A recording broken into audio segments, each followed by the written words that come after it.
Hello friends. Good morning, good afternoon, good evening और स्वागत है आपका फिर से जस्ट सीए फाउंडेशन में। दोस्तों हमारी पढ़ाई को अब हम लोग कंटिन्यू कर रहे हैं और आपको मुझे बताते हुए बहुत खुशी हो रही है कि मैंने एक बहुत ही अमेजिंग और स्पेशल लेक्चर रखा हुआ है आपके लिए और वो जल्द ही आपको दिखने वाला है। तो सर स्टे ट्यून्ड, आप बहुत अमेजिंग चीज पढ़ने वाले हो और उसमें हम लोग बहुत बेसिक से बहुत ओरिजिन से हम लॉ के बारे में पढ़ने वाले हैं। देखिए, जब मैंने ये बैच स्टार्ट की तो मैंने आपको कॉन्ट्रैक्ट एक्ट से ही बेसिकली स्टार्ट किया। थोड़ा सा आपको मैंने ब्रीफ बताया था हमारे एजुकेशन जो हमको एग्जाम देनी है उसके बारे में, और मोस्टली मैंने डायरेक्टली कॉन्ट्रैक्ट एक्ट से स्टार्ट कर दिया था। लेकिन इस वीडियो में जो मैं आपकी जिसकी मैं बात कर रहा हूँ वो जल्दी आने वाली है और उसमें मैं बहुत अच्छे से बेसिक से सब कुछ कवर करूंगा लॉ के बारे में। तो वो वीडियो जरूर देखिएगा दोस्तों और अपने सारे दोस्तों को बोलिएगा वीडियो देखें, बिकॉज वो बहुत ज्यादा इंफॉर्मेटिव और यूनिक रहने वाली है। तो चलिए हम लोग हमारे आज के इस पे चलते हैं। उससे पहले एक चीज आप देख लीजिए सर कि अगर आप नए स्टूडेंट हो यहाँ पर और आप अपने फ्रेंड से रिकमेंड होकर यहाँ पर आए हो तो thanks a lot for trusting me. I am C A Adarsh Joshi, जैसा कि आपको दिख रहा है, और मैं बीकॉम और एसीए हूँ, मतलब अब मैं chartered accountant. And I would say I am a chartered accountant by profession, जैसे कि आपको दिख रहा है, and I am a professor by passion. तो ever since I was a student myself, मैंने ये पढ़ाने का जिम्मा अपने सिर पे उठा लिया था। तो अपने आई स्टार्टेड वेरी बोलते हैं ना कि अपने दोस्तों को पढ़ाना, और वहां से स्टार्ट करते हुए I have reach this level when I have uploaded more than 90 videos on YouTube. And उन वीडियोस को रिस्पॉन्स भी इतना अमेजिंग है, या 1 लाख से ज्यादा व्यूज उस वीडियोस पे हो चुके हैं। उसके अलावा अगर आप देखेंगे 3,50,000 से ज्यादा मिनट्स बच्चों ने उन वीडियोस को देखते हुए बिताए हैं। So of course I have tried and made a difference and I have uploaded a lot of free videos on my channel, and because of that I think I got a grip of this subject much better. Anyways मतलब law is like I am crazy for law. अगर आप लोग पहले की videos देखोगे, अब अगर आए हो तो यू विल रियलाइज कि लॉ मतलब अपन पागल है लॉ के लिए। ठीक है। तो इसी के साथ एक और छोटा सा रिक्वेस्ट है कि सर आप चाहे तो ये अन अकेडमी लर्निंग ऐप डाउनलोड कर सकते हैं। प्ले स्टोर में आपको ये ऐप मिलेगा। और सर ये ऐप बहुत अमेजिंग ऐप है, इसमें आपको बहुत सारे कॉम्पिटिटिव एग्जाम्स और जैसे कि सीए कोर्स भी आप कर रहे हो उनकी एग्जाम्स कि आपको कोर्सेज मिलते हैं, और आप जो भी कोर्स में इंटरेस्टेड हो यहाँ पर आपको दिख रहा है वो उस कोर्स आप सिलेक्ट कर सकते हो। जैसे अगर आप अभी फाउंडेशन की वीडियो देख रहे हो, इसका मतलब हो सकता है आप सीए फाउंडेशन में इंटरेस्टेड हो। If you are actually genuinely interested in to become a chartered accountant, और उसके ऊपर भी हम लोग एक वीडियो बनाएंगे कि चार्टर्ड अकाउंटेंट क्या होता है, क्या करते हैं, और आप लोग को डेफिनेटली वो पसंद भी आएगा। तो आप लोग ये जरूर कोर्स यहाँ पे सिलेक्ट कर सकते हो। अगर आप प्लस सब्सक्रिप्शन लेते हो तो आपको 30+ लाइव सेशंस मिलेंगे हर दिन, और उसके साथ साथ इंग्लिश और हिंदी दोनों में कोर्सेज रहेंगे क्यूरेटेड, और 14+ टॉप एजुकेटर्स भी आपको आपके साथ पढ़ेंगे, आपको पढ़ाएंगे। और सर हर नए कोर्सेज हर मंथ नए आते हैं, आप तो I would suggest you to go for a plus subscription. अब सर ये प्लस सब्सक्रिप्शन लेने जाएंगे तो कितना कॉस्ट आपको लगता है हमको पड़ेगा, तो ये देखिए रेट चार्ट पूरा आपके सामने यहाँ पर है। जैसे कि आप यहाँ पे देख सकते हैं कि अगर आप 12 महीने का लेते हो तो आपको 17,500 रुपीज स्पेंड करने पड़ सकते हैं। लेकिन इससे भी अमेजिंग डील तब होती है जब आप 24 मंथ्स का प्लान लेते हो। तो 24 मंथ्स के प्लान में you just have to spend 21,000 rupees. दिख रहा है आपको कितना स्पेंड करना है? Only 21,000 rupees. और सर इतना ही नहीं, अब ये 21,000 रुपीज भी, इसमें भी मैं आपको 10% डिस्काउंट का एक कूपन कोड दे सकता हूं, जिसका है, जो कूपन कोड है CA Adarsh. If you use this coupon code you will get 10% discount directly, और ये इससे हम दोनों का फायदा होगा। तो ऑफकोर्स देखिए देखिए यहाँ पे 21,000 के बजाय ये बंदा पे कर रहा है सिर्फ 18,900, because he has used the referral code CA Adarsh. तो don't forget to use the referral code while signing up for a plus subscription. चलिए अब और टाइम बर्बाद नहीं करते और स्टार्ट करते हमारा मेन टॉपिक, जिसका नाम है the Indian contract act. Sir हम लोगों ने इंडियन कॉन्ट्रैक्ट एक्ट के अंदर काफी सारी चीजें देख ली, बहुत सारी चीजें देख ली। मतलब हम लोगों ने सर स्टार्ट किया था कि ये कॉन्ट्रैक्ट मतलब क्या, तो हम लोगों ने देखा था एग्रीमेंट। एग्रीमेंट मतलब एग्रीमेंट के पहले हमने नीचे देखा था ऑफर क्या होता है। अच्छा, ऑफर प्लस एक्सेप्टेंस हमने देखा था, ऑफर प्लस एक्सेप्टेंस, तो फिर जाके बनता है एग्रीमेंट। फिर एग्रीमेंट प्लस एनफोर्सिएबिलिटी, तब जाके क्या बनता है? कॉन्ट्रैक्ट। फिर हमने देखा था सर कॉन्ट्रैक्ट बनने के लिए सिर्फ इतना ही नहीं, इसके साथ साथ कुछ और इसेंशियल एलिमेंट्स भी चाहिए। याद आ रहा है नहीं आ रहा है? मैंने आपके लिए ला के रखा है अगर आपको याद नहीं आ रहा है। बिकॉज देखो क्या है ना कि अभी जस्ट ये एक बार ही आप लोगों ने पढ़ा है, तो हो सकता है ना कि बहुत से बच्चों को ये याद नहीं आ रहा हो, सर पूरा याद नहीं आ रहा, मतलब यार थोड़े थोड़े एक दो पॉइंट्स आ रहे हैं, पूरे नहीं आ रहे। तो I don't blame you, because human mind की कैपेसिटी होती है और उसी कैपेसिटी से वो काम करता है। तो इसीलिए मैं आपको बोलता हूँ, इस पूरे कुरिकुलम में सीए को अगर आप अपना करियर चूज कर रहे हो, तो आपको हार्डवर्क और डिटर्मिनेशन और कंसिस्टेंसी, ये तीन चीजों को अपने अंदर बसा के रखना होगा। तो ठीक है, एक बार देख लो कि इसेंशियल्स क्या है कोई भी कॉन्ट्रैक्ट को वैलिड बनाने के लिए। सर वैलिड मतलब क्या, वो तो हम आज पढ़ेंगे, लेकिन इसेंशियल्स क्या है हम पहले पढ़ दिए। तो वैलिड की मतलब मैंने आपको बताया था कि सही बनाना, यानी वैलिड। तो सर कोई भी कॉन्ट्रैक्ट बिना एग्रीमेंट के नहीं स्टार्ट हो सकता, हमने ये भी पढ़ा कि sir all contracts are agreements but all agreements are not contracts. Sir why all agreements are not a contract, because कुछ एग्रीमेंट सोशल ऑब्लिगेशंस के लिए, या आप उसको लीगली बाउंड करना, यानी इनमें से कोई एक इसेंशियल एलिमेंट मिसिंग हो सकता है, बट स्टिल एग्रीमेंट प्रॉपर है, मैंने ऑफर और उसका एक्सेप्टेंस बराबर से हुआ है, लेकिन लीगल एनफोर्सेबिलिटी नहीं है, इसलिए वो कॉन्ट्रैक्ट नहीं बन पाया। लेकिन सर अगर आप कॉन्ट्रैक्ट की बात करेंगे तो कॉन्ट्रैक्ट बनता है एग्रीमेंट प्लस एनफोर्सेबिलिटी से। तो ऑफकोर्स सबसे बेसिक चीज रिक्वायर्ड क्या थी, एग्रीमेंट। सर उतना ही नहीं, उसके अलावा आपको चाहिए free consent, competence to contract, lawful consideration, legal object and not expressly declared to be void. Sir अगर आप लोग इस वीडियो को नए हैं और आप लोग फर्स्ट टाइम देख रहे हो, तो मैं रिक्वेस्ट करूंगा, इससे पहले मैं ऑलरेडी 3 वीडियोस अपलोड कर चुका हूं, एक बार फटाक से उसको जाकर देख लो। तो ये सारी चीजें हमने डिटेल में वहां पे विद एग्जांपल्स पढ़ी है, उसके बाद आप यहाँ पे आइए। तो ये तो हो गया सर सेक्शन 10 वाली बात है। सेक्शन 10 के अलावा भी कुछ और चीजें हैं जो आपको कॉन्ट्रैक्ट में रखनी पड़ती है, तभी कॉन्ट्रैक्ट वैलिड होता है। वो कौन सी चीजें सर, दो पार्टीज होनी चाहिए, आदमी अपने आप से कॉन्ट्रैक्ट नहीं कर सकता। फिर sir intention to create legal relationship होना चाहिए, फुलफिलमेंट ऑफ लीगल फॉर्मेलिटीज होना चाहिए, सर्टन मीनिंग सर्टन होना चाहिए कॉन्ट्रैक्ट का, और पॉसिबल भी होना चाहिए। अब इन सारी चीजों के हमने एग्जाम्पल लिए, कुछ हिलेरियस एग्जाम्पल्स भी लिए हैं और बहुत अमेजिंग एग्जाम्पल्स लिए, मतलब बच्चे तो पागल हो गए थे एग्जाम्पल सुन के। तो I would request you to go and watch those videos as well. And अगर आप लाइक शेयर सब्सक्राइब नहीं कर रहे हो, तो दोस्तों भाई किस लिए रुके हो, मतलब ये क्यों रुके, क्यों, कोई मुहूर्त आने वाला है, कोई कुंडली उंडली बनाना है, भाई साहब कुंडली बनाने का इंतजार मत करो, अभी जाओ, अभी के अभी इसको ऐसा ऊपर बोलते ना, मिनिमाइज करो, लाइक शेयर सब्सक्राइब करो, और फिर आप ये कंटिन्यू कर सकते हो। अच्छा, अगर आप मेरा वीडियो लाइव यानी प्रीमियर पे अगर देख रहे हो या लाइव अगर देख रहे हो, तो सर एक रिक्वेस्ट है, देखो मैं कमेंट्स में इतना एक्टिव रहता हूँ, आप जाकर अभी कोई भी पुराने वीडियो का देख लो तो आपको सबसे ज्यादा मेरे ही कमेंट्स दिखेंगी। रीजन बिंग, कोई भी बच्चा कुछ लिखता है तो मुझे बड़ा मजा आता है उसको रिस्पॉन्स करने में, बिकॉज वो लाइव देख रहा है, वो एक जोश और एक वो फीलिंग आता है मुझे, because I love content to be interactive. तो भाई लोग जब भी प्रीमियर, अगर आपको नोटिफिकेशन आता है कि सी आदर्श जोशी का कोई एक वीडियो प्रीमियर होने वाला है, प्लीज अपना टाइम निकाल के वो पर्टिकुलर पीरियड पे, वो टाइम पे आप अवेलेबल रहिए और लाइव चैट कीजिए, बड़ा मजा आएगा, आपको भी पढ़ने मजा आएगा, मुझे भी। साथ ही साथ होगा क्या, अभी लास्ट वीडियोस की भी आप कमेंट पढ़ेंगे तो आपको रियलाइज होगा, बहुत अमेजिंग क्वेश्चंस और क्वेरीज बच्चे पूछते हैं।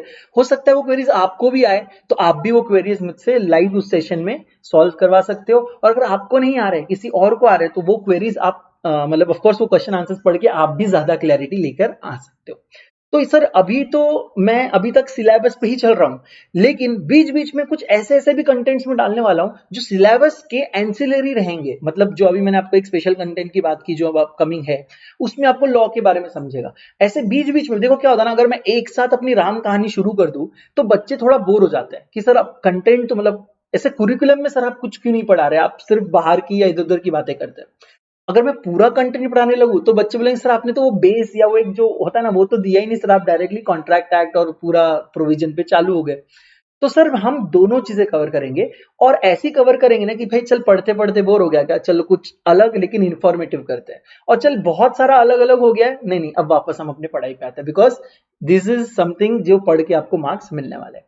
तो ये सारे essential of a valid contract हम लोगों ने पढ़े थे। तो अब एक स्टेप और जाते हैं आगे, आज हम लोग क्या पढ़ने वाले हैं।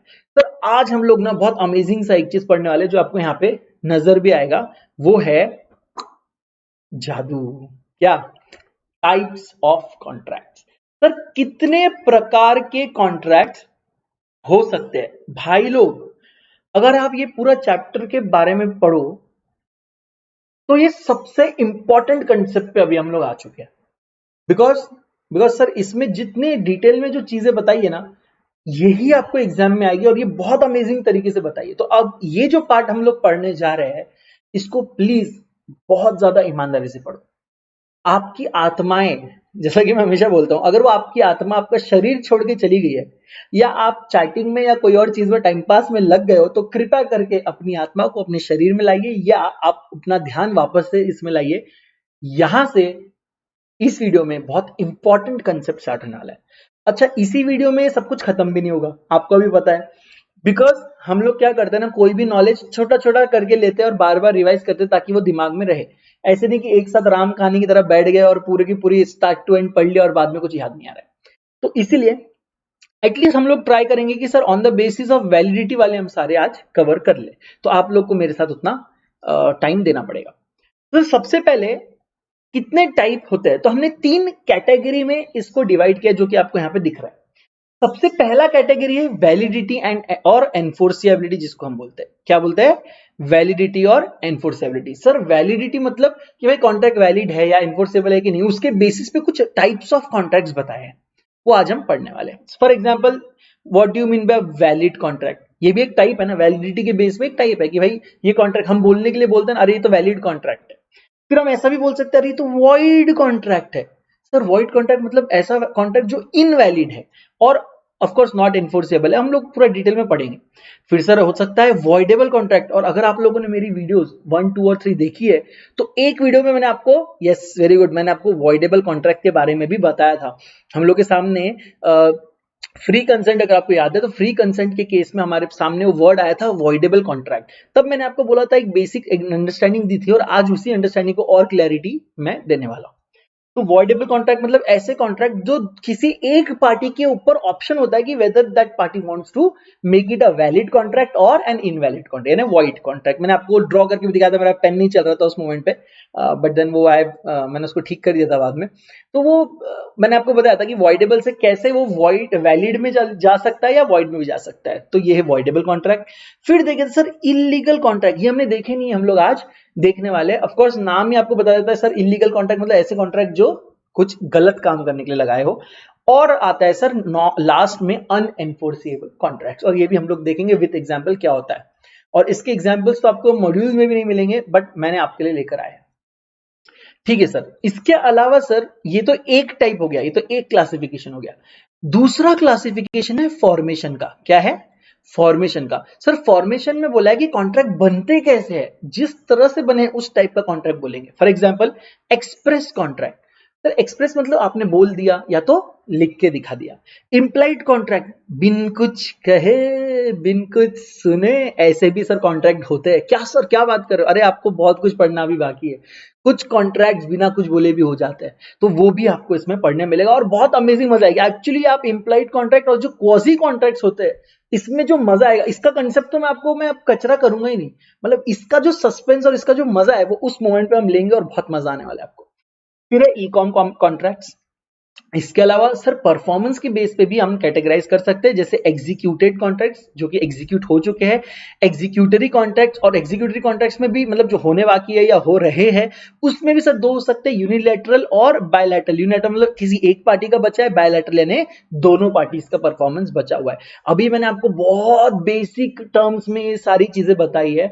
अब हम चलते हैं और एक एक को एकदम एग्जैक्ट डिटेल में पढ़ने की कोशिश करते हैं।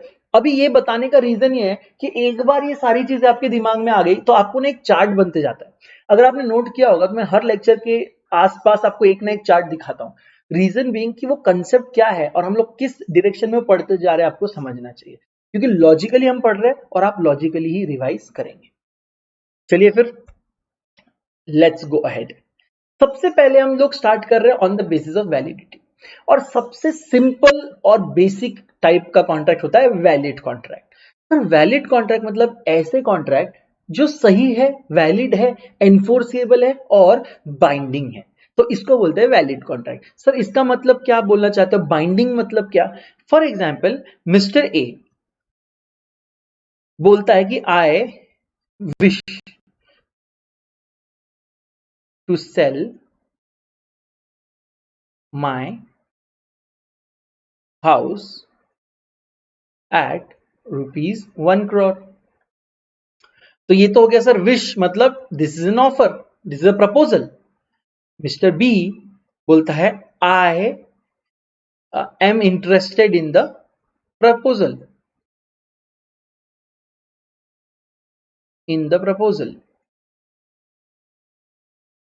तो फिर मिस्टर ए बोलता है ओके। तो मिस्टर ए ने मिस्टर बी को बुलाया, बोला आप घर देख लो, अगर आप इंटरेस्टेड है घर देख लो, let's negotiate and finalise the deal. है ना, मतलब शुभ काम में देरी क्यों मेरे भाई, तुझे घर लेना है, मुझे घर बेचना है।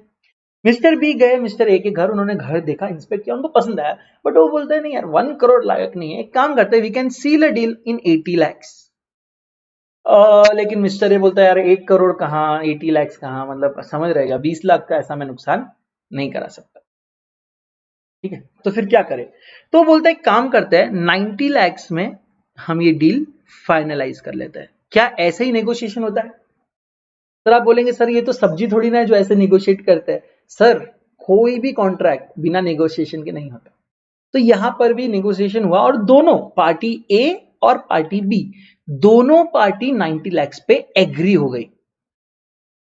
सर द मोमेंट ये एग्री हो गया, मतलब दोनों ने एक एक प्रॉमिस कर दिया, मतलब सर ये जो ऑफर था, ऑफर प्लस एक्सेप्टेंस, अब ये क्या बन गया? एग्रीमेंट। सर जैसा कि मैंने आपको एक बार बोला था, लीगल फॉर्मेलिटीज जब valid essentials of a valid contract पढ़ा रहा था, तो आपको बताया था कुछ कॉन्ट्रैक्ट्स के लिए कुछ लीगल फॉर्मेलिटीज करनी होती है। उन्हीं में से एक मैंने आपको बताया था, टू सेल और बाय एन हाउस प्रॉपर्टी। तो इसीलिए आपको समझ में आ गया है कि एग्रीमेंट इज नॉट इनफ, आपको इसके साथ साथ कुछ लीगल फॉर्मेलिटीज भी कंप्लीट करनी है। ठीक है ना, because legal formalities an valid essential of valid contract. और मैंने आपको वहां पर बताया, आप चाहे तो जाके वो लेक्चर देख सकते हैं कि अगर आप घर लेने देने की बात करो, या मैंने एक और बात बताया था insurance, very good, if you remember this I am proud of you. Insurance के कोई भी कॉन्ट्रैक्ट रिटर्न ही होने चाहिए, ओरल नहीं चलते। तो ये कुछ फॉर्मेलिटीज मैंने आपको बताई थी। तो इमेजिन करो कि आपने एग्रीमेंट के साथ ये लीगल फॉर्मेलिटी कर ली। द मोमेंट आपने ये लीगल फॉर्मेलिटी कर दी, अब ये कॉन्ट्रैक्ट जो है ये एनफोर्सेबल हो गया। क्या हो गया है? एनफोर्सेबल हो गया। तो अब सर अब आपका बोलना ऐसा है कि एग्रीमेंट प्लस एनफोर्सिबिलिटी हो गया, तो इसका मतलब सर ये बन गया अब जाके बना है ये कॉन्ट्रैक्ट। ये जो पूरी राम कहानी के बाद अब जाके कॉन्ट्रैक्ट बना है। मैं आपको बोल रहा हूं this is a valid contract. Why is it a valid contract? Because sir this contract is binding। क्या बोल रहा हूं मैं? This contract is binding on both the parties। This contract is binding on both the parties। Sir what do you mean by binding? अब कोई भी party, ना ही mister A ना ही मिस्टर बी इस कॉन्ट्रैक्ट से पीछे हट सकते हैं, because they have already initiated the legal formalities for the same. और अब ये बाइंडिंग है, एनफोर्सेबल है। अगर मिस्टर ए कल को आके बोलते हैं कि मुझे हाउस प्रॉपर्टी नहीं बेचनी, या मुझे 90 lakhs नहीं 1 करोड़ में ही बेचनी है, या मिस्टर बी बोलता है कि मैं ये प्रॉपर्टी लेना नहीं चाहता हूं, या मैं 90 lakhs नहीं 80 lakhs में ही लूंगा, तो उन लोगों को ये बोलने से रोका जा सकता है। कोर्ट आपको ऐसा करने से रोक सकती है। कोर्ट बोलेगी नहीं, आपका कॉन्ट्रैक्ट 90 lakhs में हुआ है, आपको ये 90 lakhs में ही लेना पड़ेगा।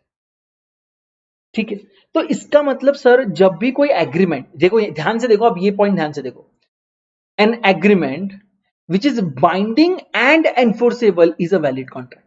इसीलिए मैंने इसको वैलिड कॉन्ट्रैक्ट बोला, बिकॉज ये बाइंडिंग भी है और ये लीगल फॉर्मेलिटी की बात से क्या हो गया, ये मैंने आपको बताया क्या हो गया है, एनफोर्सिबल भी हो गया। तो हर वो कॉन्ट्रैक्ट जिसमें आप जो बाइंडिंग है बोथ द पार्टीज, यानी कोई पार्टी अब उससे बैकआउट नहीं कर सकती, और जो लीगली एनफोर्सेबल है, ऐसे सारे कॉन्ट्रैक्ट्स क्या होते हैं, वैलिड कॉन्ट्रैक्ट्स होते हैं।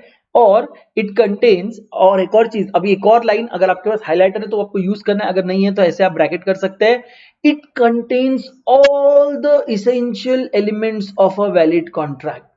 तो सर इसका मतलब जब आपने जो पढ़ाया था, ये जो सारी चीजें पढ़ाई थी, जिस किसी कॉन्ट्रैक्ट में ये सारी चीजें है, वो सारे कॉन्ट्रैक्ट को आप वैलिड कॉन्ट्रैक्ट कहेंगे।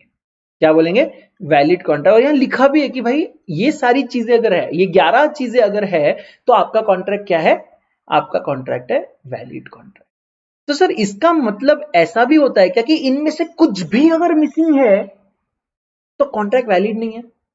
सर मैं ये तो जरूर बोल सकता हूं कि इनमें से कुछ अगर मिसिंग है तो कॉन्ट्रैक्ट वैलिड नहीं है, बट मैं ये नहीं बोलूंगा कि अगर इनमें से कुछ मिसिंग है तो कॉन्ट्रैक्ट वॉइड है। Why?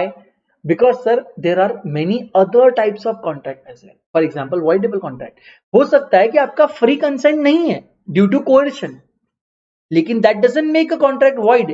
What does it make a contract? It makes a contract voidable। हमने कल देखा ना कि सर अगर आप कोएर्शन, अनड्यू इन्फ्लुएंस, मिस रिप्रेजेंटेशन, इन चीजों से अगर आप किसी का फ्री कंसेंट लेते हैं, it will not be called as free consent, अगर आप इन चीजों से अगर आप किसी का कंसेंट लेते हैं तो वो वॉइडेबल हो जाता है contract on the option of that particular party.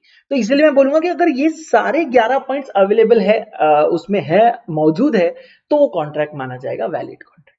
और इसमें से अगर कोई भी पॉइंट मिसिंग है तो वो क्या बनेगा, वो जो पॉइंट मिसिंग है उसके ऊपर डिसाइड होगा। तो आई होप आपको इतना पार्ट तो ये वाले एग्जांपल के साथ समझ गया कि वैलिड कॉन्ट्रैक्ट मतलब एक नॉर्मल वैलिड कॉन्ट्रैक्ट जो कि बाइंडिंग है एंड एनफोर्सेबल है। तो यहां पर सर कभी भी अगर आप वैलिड कॉन्ट्रैक्ट के बारे में बात करेंगे तो don't forget to mention this two words, any agreement, पहले तो आप बोलिए agreement which is binding and enforceable, any contract which is binding and enforceable makes a valid, any agreement which is binding and enforceable is a valid contract. Is that clear? So if अगर आप science background से आते हो तो I have in my experience I have noted कि ऐसे जो concept पढ़ाए जाते हैं ना कि भाई this plus this is this, तो ये कंसेप्ट आपको बहुत इजीली समझ में आते हैं और they are very good at retaining them as well. But let me warn you this here that you are entering a very professional course, that too law is something which you cannot always make a certain rule out of it कि भाई यही plus यही मतलब ऐसा, because law is very subjective thing, also it depends on many different factors। तो कई बार ऐसा होगा कि on the face of it it looks something else but inside it is something else।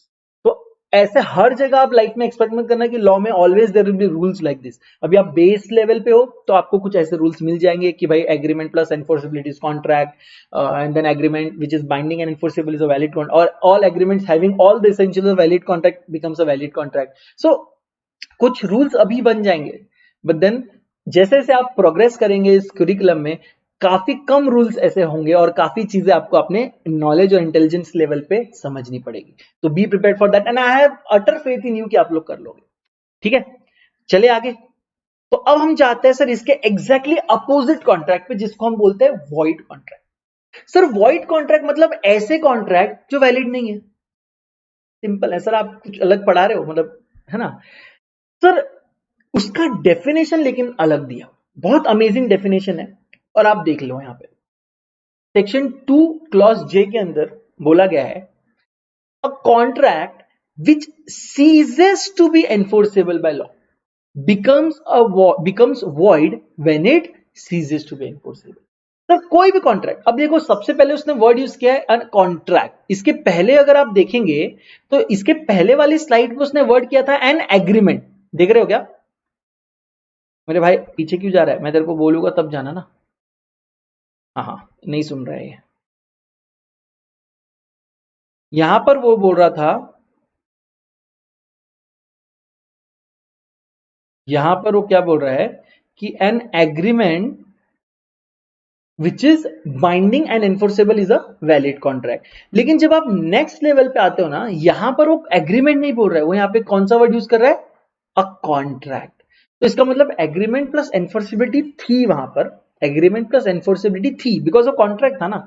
तो कॉन्ट्रैक्ट कैसे बनता है, अभी आपने मैथ्स पढ़ा है, एग्रीमेंट प्लस एनफोर्सेबिलिटी।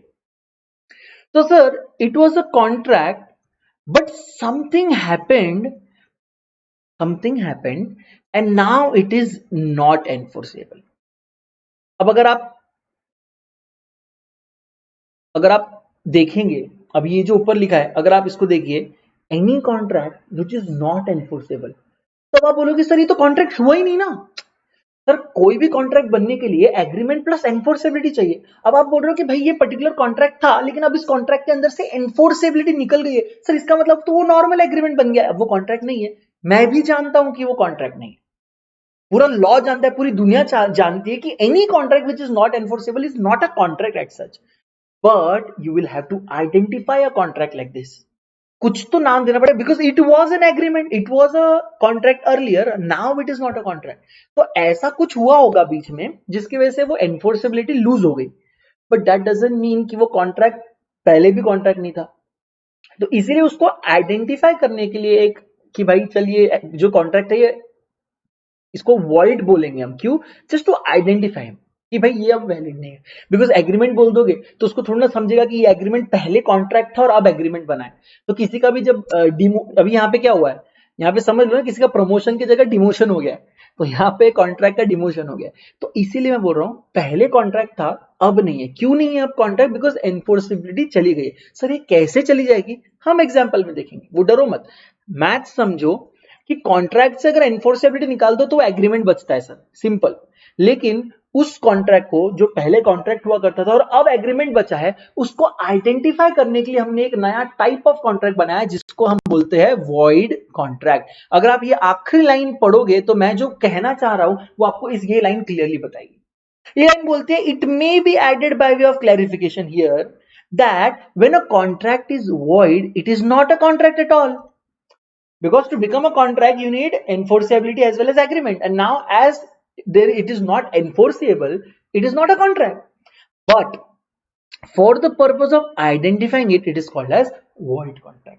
भाई समझ में तो आया किसकी बात कर रहे हैं? मतलब इट वाज वैलिड अर्लियर, बाकी सारी चीजें सही चल रही थी, लेकिन सडनली एनफोर्सेबिलिटी चली गई और उस वजह से ये अब वापस एग्रीमेंट बन गया। लेकिन मैं उसको वापस एग्रीमेंट बन गया बोलने के बजाय बोलूंगा इट्स अ वॉइड कॉन्ट्रैक्ट, मतलब it is an unenforceable, non enforceable contract. तो इसीलिए यहां पे बोला है a contract which ceases to be enforceable by law becomes void when it ceases to be enforceable। मतलब वो कब void बनेगा? जब वो when it ceases to be enforceable। बचपन से void नहीं था। देखो अब मैं एक और कंसेप्ट आपको बताता हूं, आपको समझ में आएगा। अभी मैं आपको छोटा एक कंसेप्ट बताता हूं।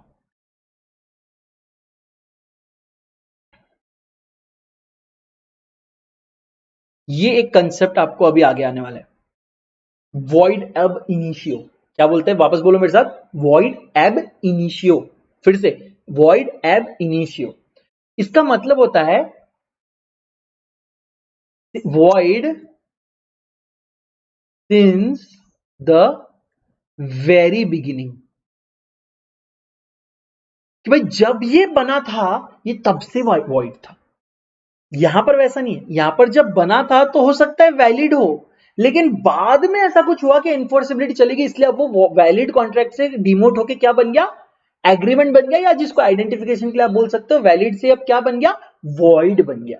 समझ रहे हो? लेकिन void ab initio is all together a new concept.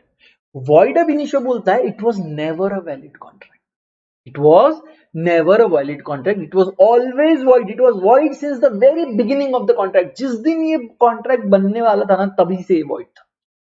यहां पर उन्होंने क्या बोला है? void contract is one which cannot be enforced by a court of law। तो कोर्ट ऑफ लॉ इसको आके बोले कि भाई हम इसके बारे में कुछ नहीं कर सकते because it is a void contract। तो एक एग्जांपल लेते तो आपको क्लियर समझ में आएगा। ध्यान से सुना, ध्यान से। मिस्टर एक्स, मिस्टर एक्स ये बोलते हैं पब्लिशिंग हाउस को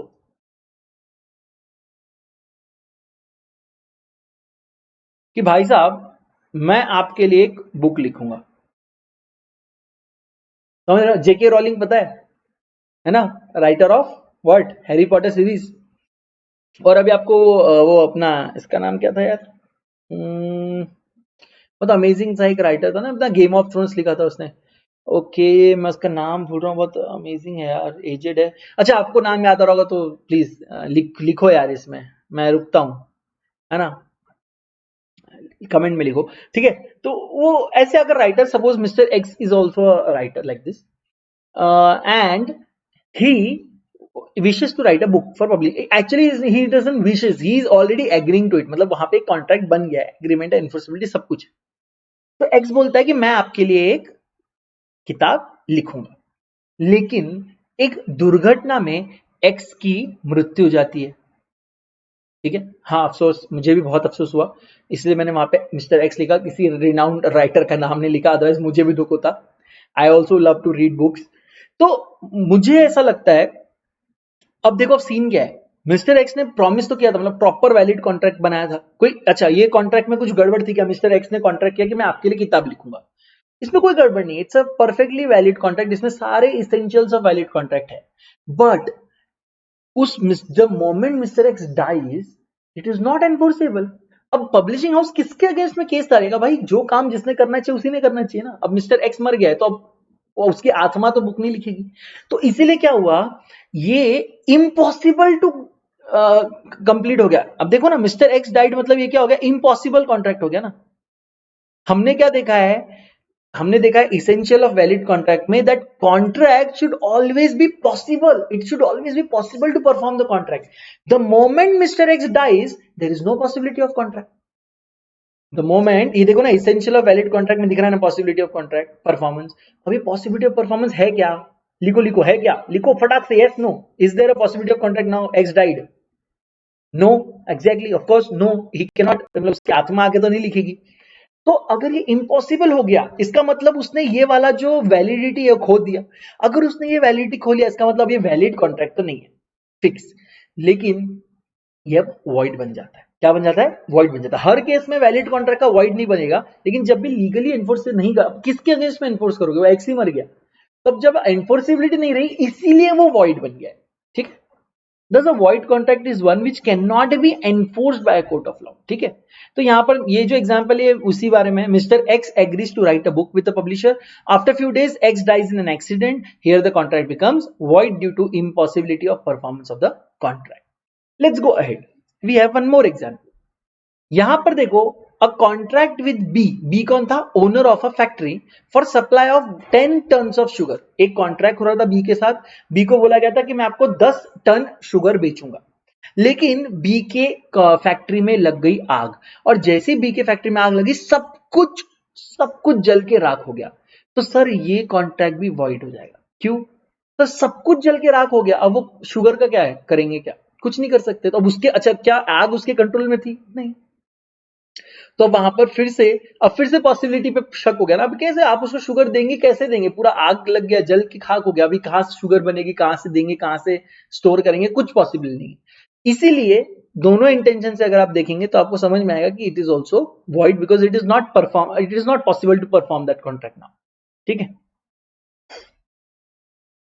तो अभी क्या, अगर B is owner of factory, तो क्या शुगर सप्लाई हो सकता है? नहीं होगा, अब सब जल के खाक हो गया है। ओके, तो इसीलिए वो बोल रहा है कि ये वॉइड कॉन्ट्रैक्ट है। तो अभी आप लोगों ने दो चीजें पढ़ ली है। पहली चीज पढ़ी है कि वैलिड कॉन्ट्रैक्ट, वैलिड कॉन्ट्रैक्ट कैसा रहेगा, जिसमें सारे इसेंशियल्स ऑफ वैलिड कॉन्ट्रैक्ट है, मतलब और agreement which is binding and enforceable is a valid contract. फिर आपने पढ़ा void contract. Void contract is nothing but a contract which is not enforceable. So if a contract is not enforceable, it is void contract. It is not even a contract actually, it just remains an agreement, but still to recognize that particular agreement we will use the word void contract. Okay sir, next slide. और ये जादू से आपके सामने एक तीसरा category आ रहा है, वॉइडेबल कॉन्ट्रैक्ट। अब सर ये तो मतलब आपने हमको पढ़ाया था क्या, हमको जो पता है एक बार हम रिवाइज कर लेते हैं। सर ये जो अजीब से कॉन्ट्रैक्ट होता है जिसमें कोई एक पार्टी के पास राइट होता है कि उसको आइदर वैलिड बना दे या तो इनवैलिड बना दे, क्या हम सही बोल रहे हैं? आप 100% सही बोल रहे हो, आप 100% सही बोल रहे हो। वॉइडेबल कॉन्ट्रैक्ट के बारे में सेक्शन 2 क्लॉज आई बोलता है एन एग्रीमेंट। फिर से क्या वर्ड यूज किया यहां पे, स्टार्ट किससे हो रहा है, एग्रीमेंट से। ठीक है, तो एक एग्रीमेंट है, इसके साथ करना क्या है, N agreement which is enforceable by law at the option of one or more parties thereto, but it is important, यह part important है, not at the option of other or others is a voidable contract. So it is an agreement and it is enforceable as well. तो sir agreement है, enforceable, तो contract हो जाना चाहिए ना, लेकिन बोथ द पार्टीज नहीं ना, एनफोर्सेबल बाय वन और मोर, one or more parties and at the same time but not by other or others. अब सर ये अदर, अदर्स, वन और मोर पार्टी थोड़ा सा कंफ्यूज हो रहा है, आप मुझे कुछ बता सकते हैं? समझो दो लोगों ने मिलकर एग्रीमेंट किया है, यहां पर दो लोग एग्री करते हैं टू सेल एनी प्रोडक्ट, से फॉर एग्जांपल मोबाइल्स, टू, यहां पर ये चार कंपनीज को, ये चारों जो कंपनीज है इसकी होल्डिंग कंपनी एक ही है। क्या आपको होल्डिंग कंपनी सब्सिडरी कंपनी समझता है? अगर बेसिक में आपको बताऊं तो होल्डिंग कंपनी ऐसी कंपनी होती है जिसने सब्सिडरी कंपनी यानी छोटी बच्चे कंपनी के सारे शेयर्स या बहुत सारे मेजर शेयर्स लिए। कितने लिए है ये आपके इंटर फाइनल में आपको यही सब पढ़ना है, तो ज्यादा उसमें अभी दिमाग मत लगाओ। होल्डिंग कंपनी मतलब जो होल्ड करके रखती है किसी छोटे सब्सिडरी कंपनी को, यानी सब्सिडरी कंपनी की वो पप्पा कंपनी, पेरेंट कंपनी हो जाती है। तो अभी दो बच्चों ने एग्रीमेंट किया ये चार कंपनीज के साथ कि हम आपको मोबाइल सेल करेंगे। यहां पर क्या हुआ ना, ये एग्रीमेंट बनाते वक्त अनड्यू इन्फ्लुएंस हुआ था। क्या हुआ था? Undue influence. किन लोगों पे हुआ था? समझ लो इन दो लोगों पे। सर अनड्यू इन्फ्लुएंस हमने पढ़ा था सर, अनड्यू इन्फ्लुएंस रहा तो मतलब क्या नहीं है? फ्री कंसेंट नहीं है। क्या आपको याद आ रहा है?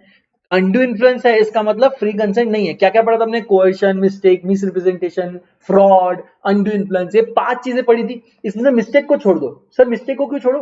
मैंने आपको स्पेसिफिकली बताया था दोस्तों, भूलने का नहीं, मैं प्लीज, मैंने आपको बहुत अच्छे से बताया था कि मिस्टेक की वजह से वॉइडेबल नहीं होता, बिकॉज वो किसी की वजह से नहीं हुई है। गलती तो गलती है ना, वो किसी ने जानबूझ के नहीं किया है। लेकिन सर कोएर्शन यानी बंदूक रखना, फ्रॉड, मिस रिप्रेजेंटेशन, ये जो चीज है ना, अनड्यू इन्फ्लुएंस, ये जो चीज है ना, जरूर एक पार्टी कर रही है किसी और पार्टी के साथ। मिस्टेक इज समथिंग कि भाई दोनों पार्टीज को पता नहीं था, गलती से हो गया।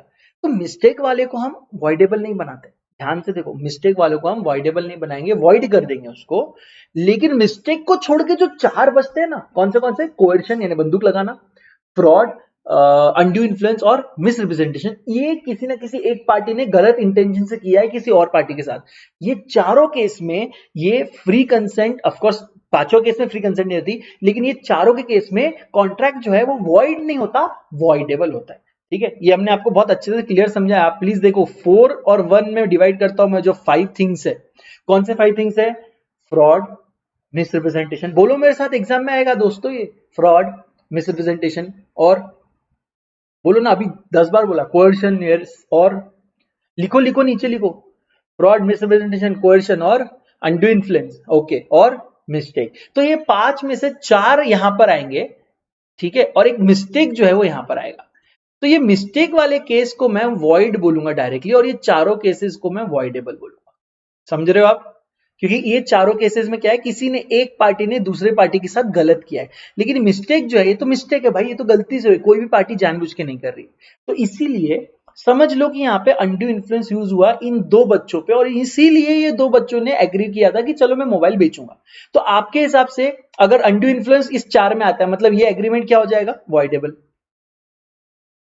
वॉइडेबल। अच्छा, voidable eight the option of one और मोर पार्टी। हो सकता है कि इनमें से कोई एक बोले वॉइड वैलिड करो, कोई एक बोले वॉइड करो, अब वो भी एक अलग केस हो जाएगा। हो सकता है कि इसमें 3 अलग कंपनीज इन्वॉल्व हो। फॉर एग्जांपल, ये दो कंपनीज बोलेगी हम कि मोबाइल के हम प्रोसेसर बेचेंगे, कोई और कंपनी रहेगी वो बोलेगी हम डिस्प्ले बेचेंगे, कोई और कंपनी बोलेगी हम कीपैड बेचेंगे। और इन सारे कंपनीज का अगर जो कंसेंट है वो अनड्यू इन्फ्लुएंस से आया है, तो इनमें से कोई भी कंपनी सबके लिए वॉइडेबल रहेगा, सबके लिए वॉइडेबल रहेगा। लेकिन इनमें से कोई एक कंपनी बोलेगी चलो वैलिड कर दो, कुछ कंपनीज बोलेगी वॉइड कर दो। तो इसीलिए बोल रहा हूं कि वन और मोर। लेकिन at the same time there will be some other party, जो कि हमारे केस में ये 4 कंपनीज है जिनको ये ऑप्शन नहीं मिलेगा। मतलब उनको ऐसा है कि भाई वो बैठे, उन्होंने किया ना काम, जो भी अनड्यू इन्फ्लुएंस है, फ्रॉड है, मिस रिप्रेजेंटेशन, वो इन लोगों ने किया, ये 4 कंपनीज ने। तो ये लोग चुप बैठे, ये लोग देख रहे हैं कौन वैलिड में कन्वर्ट करता है, कौन वॉइड में। जो वैलिड में कन्वर्ट करता है, इन लोगों को उसके साथ बिजनेस करना पड़ेगा। जो वॉइड में कन्वर्ट करता है, वो ये लोग उनको फोर्स नहीं कर सकते। ठीक है, तो बहुत ज्यादा डिफिकल्ट हो रहा है, धीरे धीरे आपको चीजें क्लियर समझ में आएगी। मैं आपको इसीलिए बार बार बता रहा हूं। अभी वहां पर हमने वॉइडेबल को इतना डिटेल डिस्कस नहीं किया था जितना यहाँ पे कर लिया। तो वॉइडेबल मतलब समझ में आया आपको? An agreement which is enforceable by law at the option of one और more parties, but not at the option of other or others, is a voidable contract. This in fact means where one of the parties of the agreement is in the position or is legally entitled or authorized to avoid performing his part, then the agreement is treated to and becomes voidable. क्या हो रहा है यहाँ पे? बोले कुछ एक party या ऐसे पोजीशन में कि वो लीगली एंटाइटल या ऑथोराइज है to avoid performing his part. वो ऐसा कर सकते कि वो चाहे तो अपना पार्ट नहीं, ये लोग ऐसा बोल सकते कि हम नहीं बेचते, जाओ आपने अनड्यू इन्फ्लुएंस करके हमारे से कॉन्ट्रैक्ट करवाया, हम नहीं बेचेंगे मोबाइल। तो इनको सुनना पड़ेगा चार कंपनी, ये कुछ नहीं बोल, ओके भाई नहीं बेचना है मत बेच, ठीक है। तो such a right might arise from the fact that the contract may have been brought about by one of the parties by coercion, undue influence, fraud या मिसरिप्रेजेंटेशन। सर यहाँ पे मिस्टेक नहीं लिखा है, मिस्टेक नहीं लिखा है। अरे वही तो तब से समझा रहा हूं मेरे भाई, मिस्टेक के केस में वॉइडेबल नहीं होता, क्या होता है, वॉइड हो जाता है। इसलिए हम मिस्टेक को छोड़ के चारों, इन चारों का जिक्र किया जो हमने ऊपर लिखा ना, ये चार है, देखो यहाँ पे 4 डाल के मैं उसको लिंक दे दे रहा हूं। तो कौन से चार है, कोएर्शन, अनड्यू इन्फ्लुएंस, फ्रॉड या misrepresentation. And hence the other party has a right to treat it as a voidable contract. At this juncture, it would be desirable to know distinction between void contract and voidable contract. Sir void contract और voidable contract में difference क्या है, हम समझने की कोशिश करेंगे। और ये डिफरेंस आपको मैं 3 छोटे छोटे पॉइंट समझा दूंगा। देखो पहला पॉइंट उसमें से है व्हाट, डेफिनेशन। सर डेफिनेशन में ही डिफरेंस है void और voidable contract के। अगर आप void contract का डेफिनेशन देखोगे तो कॉन्ट्रैक्ट void कब होगा, जब वो एनफोर्स ही नहीं कर सकते आप। लेकिन वॉइडेबल कॉन्ट्रैक्ट में कहीं नहीं बोला है कि it can not be enforceable, ऐसा बोला है कि it will be enforceable eight the option of one और मोर पार्टी, करेक्ट। तो वॉइड कॉन्ट्रैक्ट में क्या बोला है, it can not be enforceable, simple कि भाई वॉइड मतलब void, it is not even a contract. Sir ये तो एग्रीमेंट बन जाता है, हम तो नाम रखने के लिए वॉइड बोल रहे हैं, otherwise it is not a contract in itself. तो void contract is not enforceable. लेकिन वॉइडेबल कॉन्ट्रैक्ट का स्टोरी अलग है। Voidable contract is an agreement which is enforceable only at the option of one of the parties but not at the option of others. Therefore, enforceability or otherwise divides the two contracts. समझ में आ रहा है, समझ में आ रहा है। मैं यहाँ पे रुक रहा हूं, अगर आपको समझ में आ रहा है यस लिखो, अरे लिखो, अरे सो गए क्या, जाओ जाओ, यस लिखो, मैं रुक रहा हूं।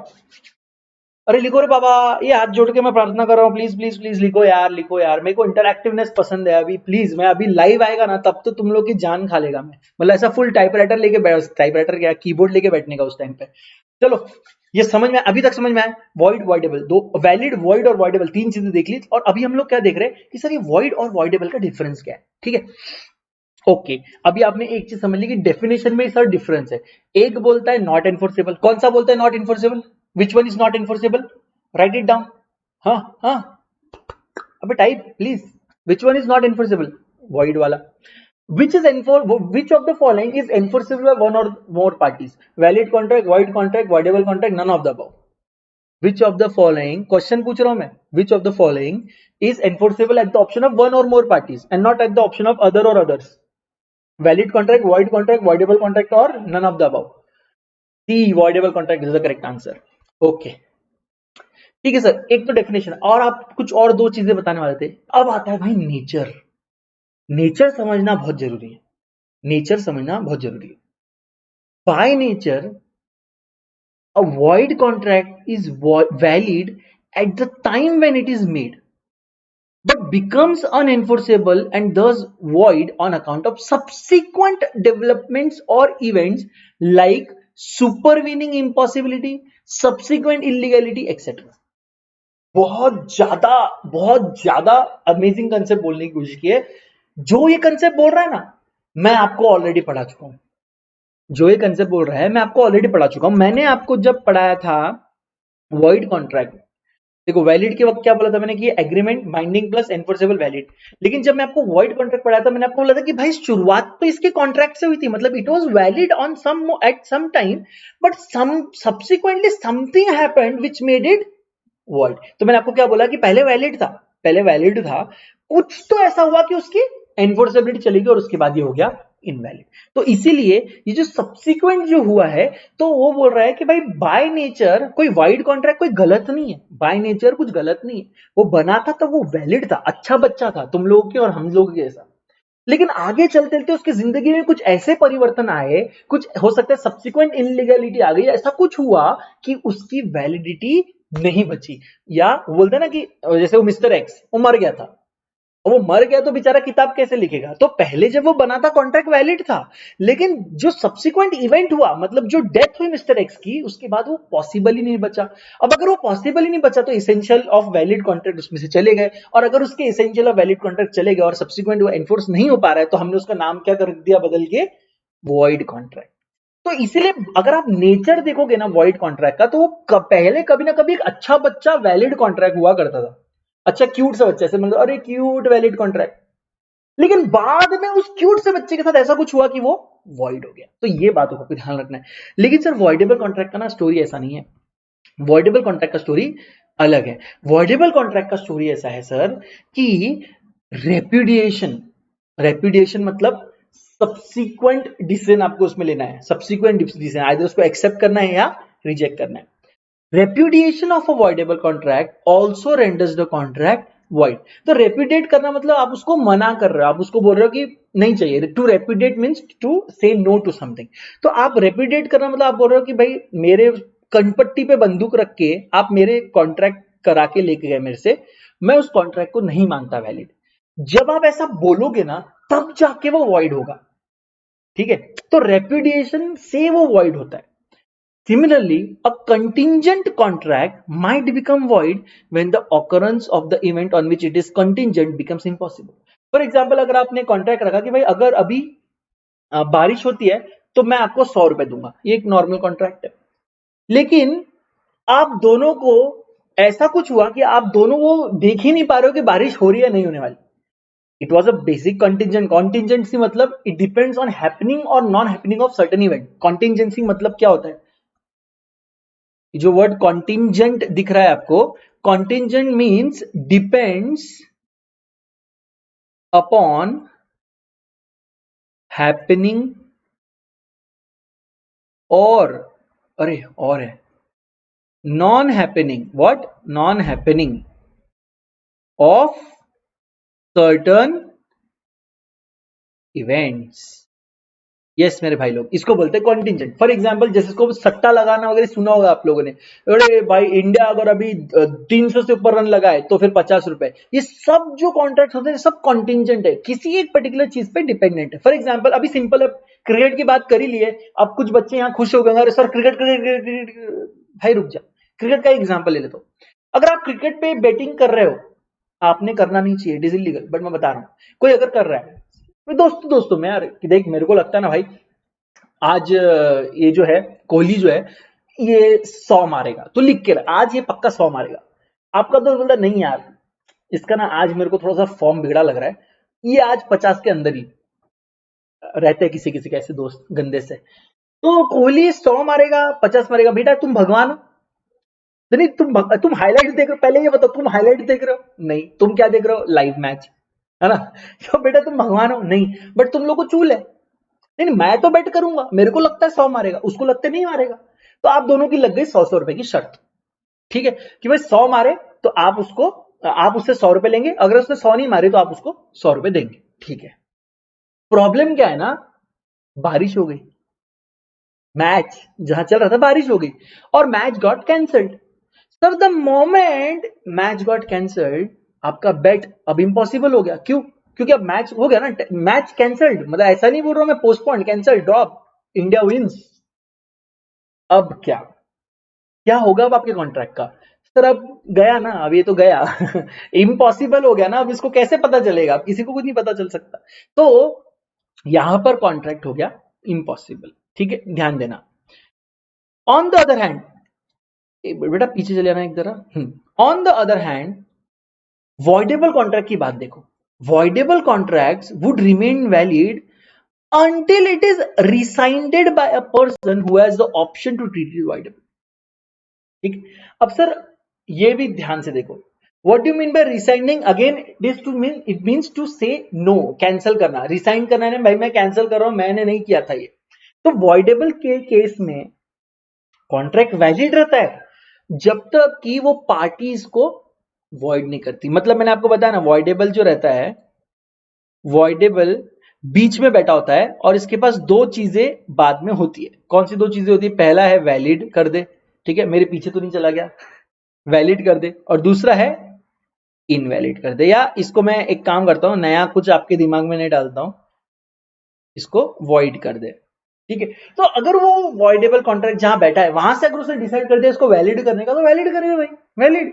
लेकिन जब वॉइडेबल कॉन्ट्रैक्ट को रिसाइंड किया जाता है, यानी नो बोला जाता है या इसको कैंसल बोला जाता है, तब जाके सर ये उस तरफ जाके वॉइड होता है।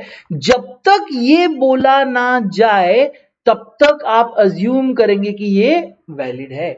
जब तक कि वो जो पार्टी है जिसके ऊपर कोएरिशन या अंडू इन्फ्लुएंस करके आपने कॉन्ट्रैक्ट किया था, जब जिसके कनपट्टी पे बंदूक रख के आपने कॉन्ट्रैक्ट किया था, जब तक कि वो पार्टी बोल ना दे कि मैं इस कॉन्ट्रैक्ट को नहीं मानता, मैं इसको कैंसिल करता हूं, मैं इसको रिसाइन करता हूं, मैं इसको नो बोलता हूं, तब तक वो कॉन्ट्रैक्ट वैलिडली चलेगा। लेकिन वर्ड में ऐसा नहीं, वर्ड में ऐसा है कि कुछ तो ऐसा हुआ जिसके बाद अब वो गया, पहले अच्छा था, वैलिड था, अच्छा बच्चा था, लेकिन अब सडनली गया। वॉइडेबल कैसा नहीं, वॉइडेबल बोल रहा है कि भले वो गलत इससे चालू हुआ था लेकिन वो फिर भी चलता रहेगा जब तक आप एक्सप्रेसली अपने मुंह से ना बोलो कि ये कॉन्ट्रैक्ट वॉइड है। तो by nature there is a difference. The right to treat it as avoidable does not invalidate contract until such right is exercised. Just because मैंने आपके सिर पे बंदूक रख के कॉन्ट्रैक्ट करवाया, that doesn't make the contract void. ये बात बहुत अच्छे से ध्यान से रख लो। मैं मिस्टेक की बात नहीं कर रहा हूं, मिस्टेक का वॉइड होता है डायरेक्टली। मैं किसकी बात कर रहा हूं, मैंने कोएरिशन किया। कोएरिशन मतलब आपके सिर पे बंदूक रखा और बोला कि बेटा ये कॉन्ट्रैक्ट कर, तो ये कॉन्ट्रैक्ट वैलिड रहेगा सर जब तक कि आप बोलते नहीं कि सर मेरे सिर पे बंदूक रखा गई थी और मैं इस कॉन्ट्रैक्ट को नहीं मानता हूं। जब तक आप ये नहीं बोलेंगे तब तक कॉन्ट्रैक्ट वैलिड रहेगा। Is that clear? Okay. All contracts caused by coercion, undue influence, fraud, misrepresentation are voidable.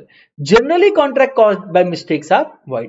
ये यहां पे क्लियर होगी बात आपको, और ये मैंने आपको 4-5 बार क्लियर कर दी। अब वो कैसा लगता है, लेकिन जब भी ऐसा गोला बीला बना के ऐसा किया ना तब बच्चों को उस पर कॉन्फिडेंस आता है। तो अभी आपको आई होप इस पे कॉन्फिडेंस आया हो, अगर नहीं आया हो तो भी लाओ ठीक है, ओके। फिर है सर राइट, पहला था डेफिनेशन, फिर था नेचर, और अब है rights. As regard the rights of the parties in case of void contract there is no legal remedy for the parties. अब वो एक्स मर गया तो अभी कोई लीगल रेमेडी नहीं है, कॉन्ट्रैक्ट वॉइड, खत्म, एंड हो गया। लेकिन वॉइडेबल कॉन्ट्रैक्ट के केस में जो एग्रीव्ड पार्टी है सर, एग्रीव्ड पार्टी मतलब जिसके साथ गलत हुआ है, यहां पे लिख दो, यानी एग्रीव्ड पार्टी मतलब इफेक्टेड पार्टी या मतलब इसको क्या बोल सकते हैं, जिसके साथ गलत हुआ है, मतलब कि भाई एग्रीव्ड, अब मेरा वही वर्ड आ रहा है बार बार, एग्रीव्ड मतलब कि बेचारी पार्टी जिसके ऊपर जिसके कनपट्टी पर बंदूक रखी है, तो वो है ना कि एग्रीव्ड पार्टी, उसके साथ कुछ गलत हुआ है।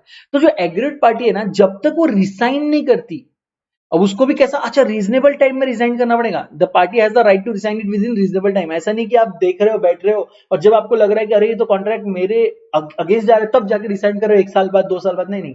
जब कॉन्ट्रैक्ट बना उसके, अब आपको जैसे ही मौका मिलता है उसके बाद तुरंत बताओ कि भाई मैं ये कॉन्ट्रैक्ट को नहीं मानता, बिकॉज जब कॉन्ट्रैक्ट बना मेरे कनपट्टी पे बंदूक रखी थी। तो रीजनेबल टाइम में आपको रिसाइन करना होता है, and if it is so रिसाइंडेड it becomes void. If it is not रिसाइंडेड it is a valid contract. तो अगर राइट्स की बात करें तो वॉइड कॉन्ट्रैक्ट में पार्टीज को नो राइट्स। अगर राइट्स की बात करें वॉइड कॉन्ट्रैक्ट के बारे में और वॉइडेबल कॉन्ट्रैक्ट्स, और अगर मैं राइट्स की बात करूं तो यहां पे नो राइट्स। क्यों, मर गया, इम्पॉसिबल है, अब कुछ नहीं हो सकता। लेकिन यहां पे rights, valid rights till the contract is रिसाइंडेड।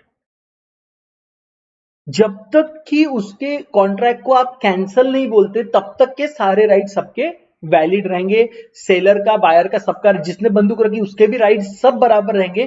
कब तक, जब तक कि जिस बंदा, जो एग्रीव पार्टी, जिसके सिर पे बंदूक रखी गई है, वो उठ के नहीं बोलता कि मैं इसको कैंसिल करता हूं, तब तक उसके सारे राइट वैसे के वैसे रहेंगे। मजा आ रहा है? ओके, तो ये है आपके। अब चाहे तो यहां पर एक शॉर्ट में आप लोग ये देख सकते हो, डिफरेंस समराइज करने की कोशिश करते हैं। A contract ceases to be enforceable by law becomes void when it ceases to be enforceable. ये तो हो गया उसकी definition, meaning the contract which is enforceable by law at the option of one और more of the parties but not at the option of other or others is a voidable contract. ये तो हो गई इसकी definition, ये दोनों की definition. अब आता है cause. A contract becomes void due to change in law or change in circumstances beyond the contemplation of parties. बोले पहले वैलिड था लेकिन ऐसा कुछ होता है जो हमारे कंट्रोल के बियॉन्ड है और उसकी वजह से कॉन्ट्रैक्ट जो है वो अब वैलिड नहीं बचा, तब मैं उसको बोलता हूं वाइड कॉन्ट्रैक्ट। लेकिन voidable ऐसा नहीं है। A contract becomes voidable when the consent of the party is not free, यानी कि वो पांच भी नहीं, चार चीजें अगर होती है, फ्रॉड, मिसरिप्रेजेंटेशन, अनडू इन्फ्लुएंस और क्या था, कोएर्शन, ये चार चीजें अगर होती है तो जाके वो वाइडेबल होता है। परफॉर्मेंस ऑफ कॉन्ट्रैक्ट, क्या आप वॉइड कॉन्ट्रैक्ट को परफॉर्म कर सकते हो? नो, वॉइड मतलब it is not a contract, ये तो सिर्फ एक एग्रीमेंट है, तो आप इसको परफॉर्म नहीं कर सकते। और लेकिन voidable contract if not rescinded it can be perform, if not cancel it is a valid. मैं बोला ना, अगर आप उसको जब तक कैंसिल नहीं करें हम क्या अज्यूम करेंगे, हमने पहले एक लिस्ट में बना के रखा है कि जब तक आपने उसको ये रिसाइंड या कैंसिल नहीं किया तब तक मैं इसको क्या मानूंगा, वैलिड, मतलब इसका परफॉर्मेंस पॉसिबल है। तो इसका परफॉर्मेंस यहां पे क्या लिखा है कि if the agreed party does not within a reasonable time exercise right to avoid the contract, any party can sue other for claiming the performance of the contract. अभी परफॉर्मेंस ऑफ द कॉन्ट्रैक्ट क्या होता है वो भी हम पढ़ेंगे, लेकिन आप बेसिक समझ लो कि अगर जो एग्रीव्ड पार्टी है ना, ऐसी पार्टी जिसके साथ गलत हुआ है, अगर वो पार्टी इस कॉन्ट्रैक्ट को कैंसिल नहीं करती है तब तक ये कॉन्ट्रैक्ट वैलिड रहेगा। इनफैक्ट जो पार्टी ने बंदूक रख के आपसे एग्रीमेंट करवाया ना, वो आपको फोर्स कर सकता है, अरे बेटा कॉन्ट्रैक्ट करना, क्यों नहीं कर रहा है? तब आप ये नहीं बोल सकते अरे आपने तो बंदूक लगा के की थी, तो उसने आगे वाला पार्टी बोले तो तूने रिसाइन क्यों नहीं किया कॉन्ट्रैक्ट, तभी क्यों नहीं बोला वॉइड है, अभी क्यों? अभी भी मैं तेरे से तब तक वो काम करने बोलूंगा जब तक तू मेरे को बोल नहीं देता कि ये कॉन्ट्रैक्ट वॉइड है। द मोमेंट यू से वॉइड तो फिर मैं नहीं बोलूंगा, तब तक तो मैं बोल सकता हूं। ठीक है, फिर राइट्स की बात करो तो avoid contract does not grant any right, और यहां पर party whose consent was not free has a right to resign the contract. Voidable contract में जो एग्रीड पार्टी है उसके पास कैंसिल करने का एक पावर होता है, जो पावर अवॉइड कॉन्ट्रैक्ट में ऐसा कोई पावर नहीं है, बिकॉज अब हो ही नहीं सकता कॉन्ट्रैक्ट। ओके सर, बहुत सारी चीजें पढ़ी, आज का थोड़ा लेक्चर बढ़ा जा रहा है, आई एम सो सॉरी, थोड़ा सा मेरे साथ आप कर लो, आखिरी के कुछ कंसेप्ट बचे हैं।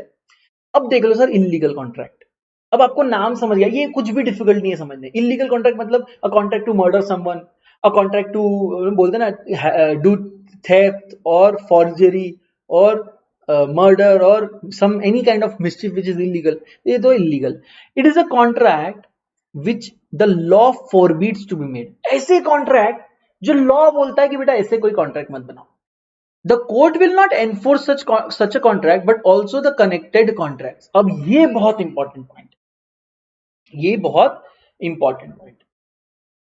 अभी ऐसा हो सकता है कि एक कॉन्ट्रैक्ट के कनेक्टेड कॉन्ट्रैक्ट्स हो। देखो कैसे, मैं एक एग्जांपल बता रहा हूं। मिस्टर ए ने कॉन्ट्रैक्ट किया मिस्टर बी से टू किल मिस्टर सी, और इसी कॉन्ट्रैक्ट को कंटिन्यू करते वक्त मिस्टर ए बोलता है कि I will give you 40,000 advance to buy weapons, to buy weapons, और यही वेपन्स यूज करके आपको करना क्या है, सी को मारना है। और तो और मिस्टर ए इतना गंदा इंसान है, मैं आपको बता नहीं सकता। देखो क्या बोलता है, मिस्टर ए बोलता है I will give you same, I will give you mobile phone as well. Sir mobile phone क्यों?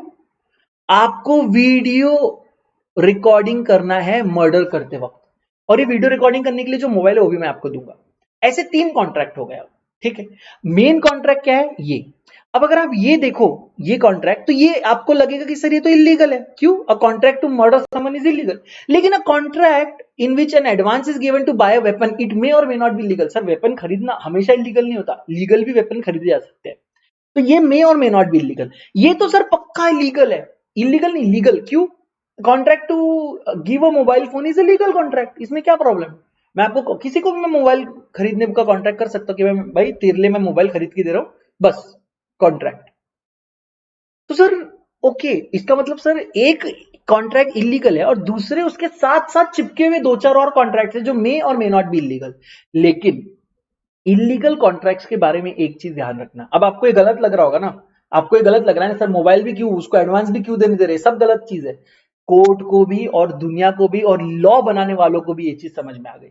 लॉ बनाने वाले बोलते हैं कि अगर आप कोई भी कॉन्ट्रैक्ट कर रहे हो जो कि फॉरबिडन है, फॉरबिडन मतलब मना किया हुआ है, मना किया हुआ है, कोई भी ऐसा लॉ कर रहे हो जो फॉरबिडन है या इलीगल है, उसके साथ चिपके हुए उसके छोटे छोटे जो भाई बहन लॉ कॉन्ट्रैक्ट रहेंगे वो भी हम कैंसिल कर देंगे।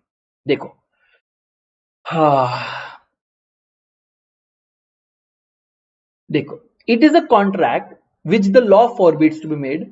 A court will not enforce such contract but also the connected contract. Sir, court connected contracts को भी enforce नहीं करेंगी, and illegal agreements are void but all void agreements are not necessarily illegal. अब ये भी चीज देख लो, ऑल इलीगल एग्रीमेंट तो सारे वॉइड रहेंगे, लेकिन कुछ कुछ वॉइड एग्रीमेंट इलीगल नहीं रहेंगे। ऐसा जरूरी नहीं है कि हर वॉइड एग्रीमेंट इलीगल है, कुछ वॉइड एग्रीमेंट किसी और कारण से भी वॉइड हो सकते हैं। एग्जाम्पल लो, contract that is immoral or oppose to public policy are illegal in nature, जैसे किसी को मारना, ये तो इमोरल हो गया ना। Similarly if R agrees with S to purchase a brown sugar, क्या आपको पता है ब्राउन शुगर क्या होता है? Brown sugar opium, hash, drugs, ये सारे ड्रग्स है एक्चुअली, ठीक है। हीरोइन बोलते ना, गांजा, वीड, ये सारे ड्रग्स है, ये इलीगल है as per Indian Narcotics Act. This is opium drugs, this we are not suppose to use it for other than medical purposes. वो मेडिकल पर्पस भी उसका लाइसेंस होना पड़ता है। तो अगर आपके पोजीशन में ये इलीगल ड्रग्स मिल गए तो आप जेल भी जा सकते हो और आपके ऊपर आप केस भी इसके ऊपर आएगा। तो सर क्या हुआ, आर ने कॉन्ट्रैक्ट किया एस से टू परचेज ब्राउन शुगर, ये तो इलीगल एग्रीमेंट है, और इस एग्रीमेंट के साथ अगर उसने छोटे मोटे कोई और एग्रीमेंट भी किए होंगे तो वो भी आप इलीगल मानोगे। According to section 2G of the Indian Contracts Act, an agreement not enforceable by law is void. An agreement not enforceable by law is void, हमने ये पढ़ा ना 2 और clause G. The act has specified various factors due to which an agreement may be considered as void. One of these factor is unlawfulness of object and consideration of the contract. Sir ये अगर आपको विश्वास नहीं हो रहा है तो मैं आपको अभी बता दिए देता हूं। यहां पर बोला गया है कि जो कंसिडरेशन है वो लीगल होना चाहिए, लॉफुल होना चाहिए, और तो और जो ऑब्जेक्ट है जिस काम के लिए आप कॉन्ट्रैक्ट कर रहे हो ये भी ऑब्जेक्ट लॉफुल होना चाहिए। लेकिन किसी को मारना, ड्रग्स खरीदना, ये सब लॉफुल नहीं है। अगर ये लॉफुल नहीं है तो ये कॉन्ट्रैक्ट वैलिड नहीं है, लेकिन ये वैलिड नहीं है तो वॉइड भी नहीं है, ये क्या है? Illegal contract. अब देखो यहां पर जब कॉन्ट्रैक्ट में पॉसिबिलिटी चली गई थी तो आपने उसको वॉइड बोला, वही कॉन्ट्रैक्ट में जब लॉफुल कंसिडरेशन नहीं है या जब इलीगल ऑब्जेक्ट आ रहा है तो आप उसको वॉइड नहीं बोल रहे, आप क्या बोल रहे हो? ऑल टुगेदर इलीगल, और इलीगल है इसलिए वॉइड है। तो अल्टीमेटली वो वॉइड है, लेकिन उसको आप एक और नाम दे रहे हो आइडेंटिफिकेशन के लिए, क्या नाम दे रहे हो? Illegal contract. तो इलीगल कॉन्ट्रैक्ट कब होंगे? जब उसका अनलॉफुल ऑब्जेक्ट है या कंसिडरेशन अनलॉफुल है तब। illegality of a contract makes it void.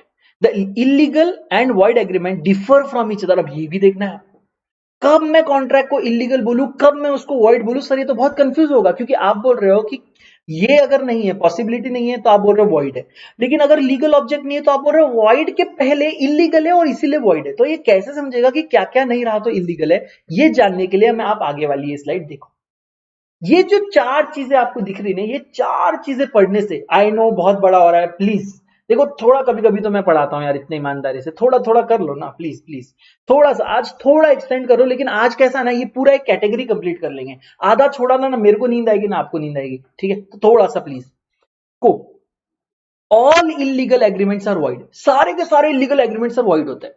However all void agreements are not illegal, सारे के सारे इलीगल एग्रीमेंट वॉइड होंगे, लेकिन हर वॉइड एग्रीमेंट इलीगल नहीं होता सर। जैसे कि वो एग्रीमेंट जिसमें मिस्टर एक्स मर गया था, वो इलीगल नहीं था। किताब लिखना किसी पब्लिशिंग हाउस के लिए it is not at all illegal, लेकिन वॉइड हो गया। क्यों वॉइड हो गया? सर बिकॉज वो मर गया। तो इसलिए मैं बोल रहा हूं हर इलीगल एग्रीमेंट इज वॉइड, लेकिन हर void agreement is not illegal. Despite this, there is a similarity between illegal and void agreements. In both the case, it is void ab initio and cannot be enforced by law. क्या बोल रहा है? एक चीज common है बोले void contract में और इलीगल कॉन्ट्रैक्ट में। कौन सा एक चीज? That it is void ab initio. void ab initio मैंने आपको पढ़ा है, void from the very beginning. Nature and character, void ab initio मैंने आपको पढ़ा है, void from the very beginning. अब आता है nature and character. Illegal agreements are void since the very beginning. They are invariably described as void ab initio. As already emphasized under the scope, a contract by nature which is valid can subsequently change its character and become void. तो illegal के case में ऐसा है ना sir कि वो तो जिस दिन बना था, जिस दिन वो पहली बार एग्रीमेंट बना था तब से वो वॉइड अब इनिशियो था। लेकिन वॉइड के केस में ऐसा नहीं है सर। वॉइड के केस में ना ऐसा हो सकता है कि वो कॉन्ट्रैक्ट पहले वैलिड था, बाद में वॉइड हुआ। ठीक है।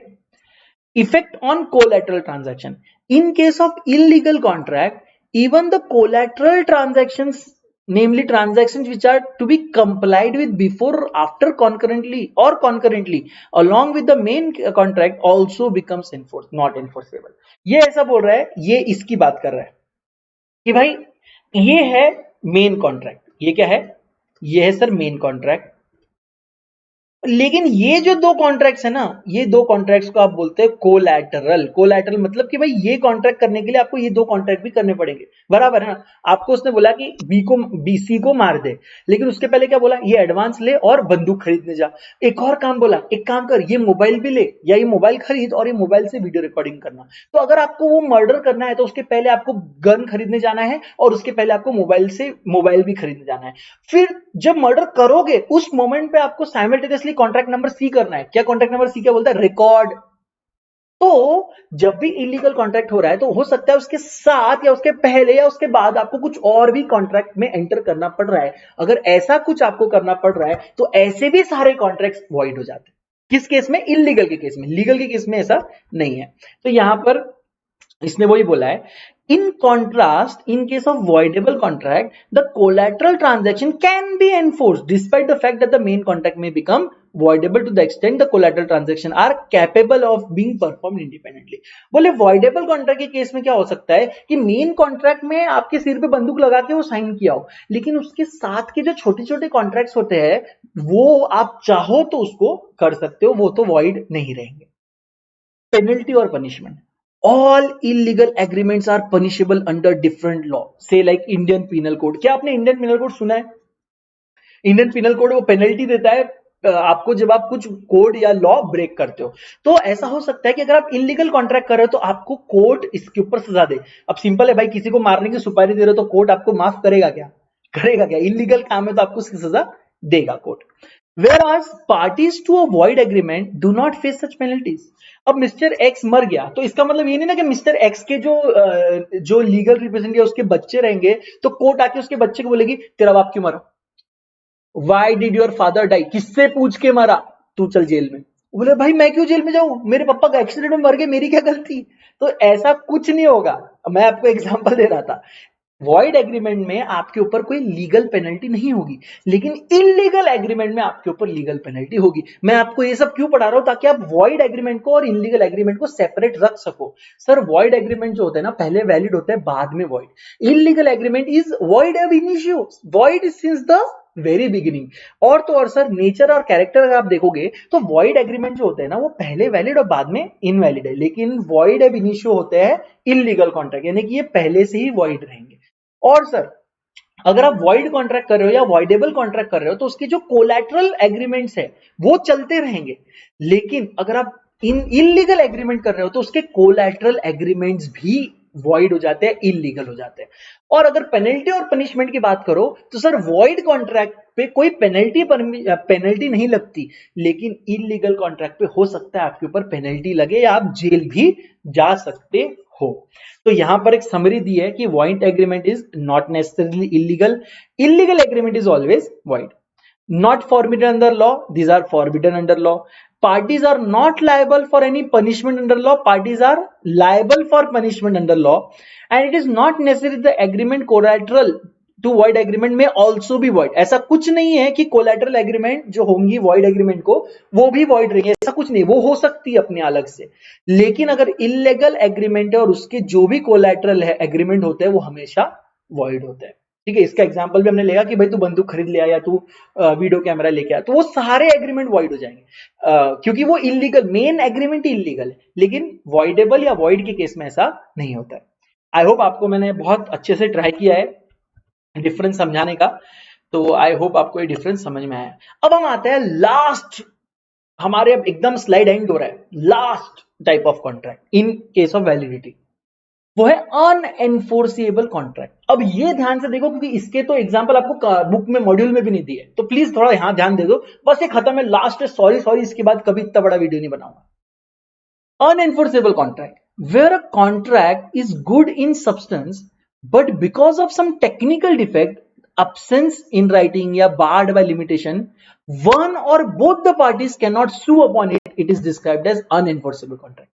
वो बोल रहे हैं कि कॉन्ट्रैक्ट तो अच्छा था, सब्सटेंस में कोई प्रॉब्लम नहीं था, लेकिन टेक्निकल डिफिकल्टीज की वजह से अनइनफोर्सेबल हो गया। ओ माय गॉड सर, ये तो बहुत ही अलग है, कुछ तो नया ही है सर, ये सर ऐसा ही कुछ नया है। देखो, ये कॉन्ट्रैक्ट है ए का। ए ने बोला बी को कि मैं तेरे को 100 किलो राइस दूंगा, 100 किलो राइस दूंगा फॉर ₹10,000। क्या ये कॉन्ट्रैक्ट में कुछ गड़बड़ है, कुछ भी गलत लग रहा है आपको? नहीं, आप बोलोगे सर ये तो सारे essential of valid contract available है, it is a valid contract. Problem क्या हुआ ना, सब्सिक्वेंटली ह्यूज फ्लड आ गया, ह्यूज फ्लड आ गया और उसके पूरे स्टेट में, और सारे के सारे राइस क्रॉप डिस्ट्रॉय हो गए, सारे के सारे राइस क्रॉप डिस्ट्रॉय हो गए, सारे पानी में बह गए। तो क्या अब आप ये 100 किलो राइस बेच पाओगे? नहीं। तो ये हो गए अब आप इस पे एनफोर्स नहीं कर सकते। क्यों? क्योंकि पूरे स्टेट का लॉस हुआ है, मेरा अकेले का नहीं। अब आप बोलोगे सर ये तो कुछ कुछ साउंड कर रहा है सर वो वाले एग्जांपल जैसा जो आपने वॉइड में दिया था कि उसकी फैक्ट्री थी, शुगर की फैक्ट्री जल गई। बेटा सिर्फ उसकी फैक्ट्री जली थी, ये ध्यान दो, यहां पर डिफरेंस लेना समझना जरूरी है। वहां पर शुगर वाले एग्जांपल में केवल उसकी फैक्ट्री जली थी, यहां पर पूरे स्टेट का चला गया ना, इसका अकेले का नहीं, बहुत एक मेजर बड़ा कुछ लॉस हुआ है, इसकी वजह से अनएनफोर्सेबल हो गया। समझ रहे हो? तो यहां पर ह्यूज फ्लड आने की वजह से क्या हुआ, ये क्रॉप्स डिस्ट्रॉय हो गए, crops destroyed, and hence this is now unenforceable. अब आप इसको अनएनफोर्सेबल, अब आप इसको एनफोर्सेबल नहीं बोल सकते, एनफोर्स नहीं कर सकते। तो ऐसे केसेस में आप उसको बोलोगे आप अनएनफोर्सेबल कॉन्ट्रैक्ट, बिकॉज सब्सिक्वेंटली ऐसा कुछ होता है कि ये एनफोर्स अब नहीं किए जा सकते। तो एक बार फास्ट में देख लो कि आपने क्या क्या देखा है, ताकि मैं उसके बाद आपसे कुछ फटाक से क्वेश्चन पूछूं। और प्लीज अपने अपने वो कीपैड वीपैड ऑन रखो, मेरे को मतलब बिल्कुल नाटक नहीं चाहिए प्लीज। आंसर देने का, मजा करने का, चैट में जिंदा रहो यार, तुम चैट में जिंदा रहोगे ना, पढ़ाई करने का जो मजा आएगा ना, जिसकी लिमिट नहीं है। मेरे को ना लाइव मैं पहले ही बता रहा हूं, मेरे बैच में अगर आना है, लाइव बैच अगर देखना है, तो भाई इंटरएक्टिव रहो, तुमको भी मजा आएगा, मेरे को भी मजा आएगा, मतलब फुल मजे करेंगे अपन। तो सर सबसे पहली चीज आपने जो आज पढ़ाई थी, वो आपने पढ़ाई थी कि भाई हम लोग क्या क्या टाइप के कॉन्ट्रैक्ट हो सकते हैं। उसमें से सर हम लोग ने आज ये पहले पूरा देख लिया है, वैलिडिटी और एनफोर्सेबिलिटी। कल हम लोग देखेंगे फॉर्मेशन और परफॉर्मेंस का, लेकिन ये तो हमने पूरा देख लिया है। इसके अंदर सर आपने बताया कि वैलिड कॉन्ट्रैक्ट होते हैं, वॉइड कॉन्ट्रैक्ट होते हैं, वॉइडेबल कॉन्ट्रैक्ट होते हैं, इलीगल होते हैं, अनएनफोर्सेबल होते हैं। वैलिड कॉन्ट्रैक्ट मतलब जिसमें agreement plus enforceability plus binding, मतलब ये इसमें सारे all essentials of valid contract available होते हैं। वॉइड कॉन्ट्रैक्ट ऐसा होता है, ये स्टार्ट तो वैलिड कॉन्ट्रैक्ट से होता है, लेकिन बाद में एनफोर्सेबिलिटी चली जाती है, तो ये हो जाता है void contract. Sir voidable contract ऐसा होता है ना कि ये स्टार्ट ही गलत होता है, ये आइदर आपको अनड्यू इन्फ्लुएंस, फ्रॉड, कोएर्शन, मिसरिप्रेजेंटेशन, इस इन चीजों को यूज करके बनाया जाता है। तो ये पहले से ही it is void ab initio. Sir void ab initio का मतलब क्या होता है? Void since the very beginning. Okay, फिर आता है sir illegal contract. Illegal contract मतलब ऐसे कॉन्ट्रैक्ट जिसको लॉ ने फॉरबिड करके रखा है। फॉर एग्जांपल इमोरल या इलीगल कॉन्ट्रैक्ट, ड्रग्स खरीदना, बंदूकें खरीदना, किसी का मर्डर करना, किसी चोरी करना, किसी को किडनैप करना, इन सारे टाइप के कॉन्ट्रैक्ट्स आएंगे इलीगल कॉन्ट्रैक्ट में। फिर आता है सर अनएनफोर्सेबल कॉन्ट्रैक्ट। अनएनफोर्सेबल कॉन्ट्रैक्ट के बारे में आपने बोला था कि भाई सब्सिक्वेंटली ऐसा कुछ हुआ कि ये एनफोर्स नहीं कर सकते। एग्जांपल क्या था? 100 किलो राइस देने का प्रॉमिस किया था ए ने बी को। प्रॉब्लम क्या है भाई कि पूरे के पूरे स्टेट में फ्लड आ गया, राइस के सारे क्रॉप बह गए, अब वो कहां से आपको देगा राइस? और गवर्नमेंट भी बोलेगी, कोर्ट भी बोलेगा कि भाई इसकी कोई गलती नहीं है। तो ऐसे कॉन्ट्रैक्ट आ जाएंगे, कौन से इसमें आएंगे? अनएनफोर्सेबल कॉन्ट्रैक्ट में। इतने सारे हमने आज देख लिए, ठीक है। तो आई होप आप लोगों को ये सारे के सारे कॉन्ट्रैक्ट्स पसंद आए, और आई होप आप ये ट्रांजिशन देख के चक्कर ना खा गए हो। हमें थोड़ा डर लग रहा, पता चला कोई 2-4 बच्चे से गिरे पड़े कहीं, सर ऐसा सिर घूम गया सर आपका प्रेजेंटेशन देख के। तो अगर आपको पसंद नहीं आता है तो बोलो, देखो क्या है, आप बोलोगे ना, तब आप बोलोगे तो मुझे समझ में आएगा और मैं वो सारे चेंजेस इसमें करूंगा। मैं बैठा ही आपके लिए, मेरे को आपको तकलीफ देने का कोई इंटेंशन नहीं है, ठीक है। तो आपको कुछ भी लगता है सर आपकी आवाज कम थी, इसमें वीडियो क्वालिटी सही नहीं थी, डिस्टर्बेंसेस थे, या सर अभी वो आपने जो ट्रांजिशन किया मुझे पसंद नहीं आया, आप थोड़ा नॉर्मल ट्रांजिशन करो, तुम बोलो मैं करेगा, ठीक है। जो भी आपको कमेंट करना है कमेंट कर सकते हो, मैं एकदम खुले दिल से आपसे बात करने आया हूं, ठीक है। पहला क्वेश्चन ये रहा, दो जल्दी से जवाब दो।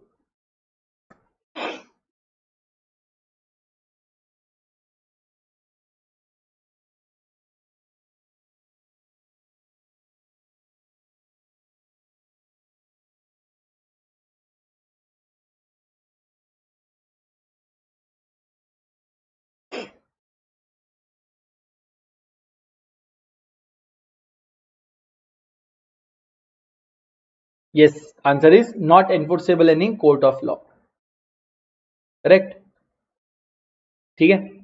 नेक्स्ट चले।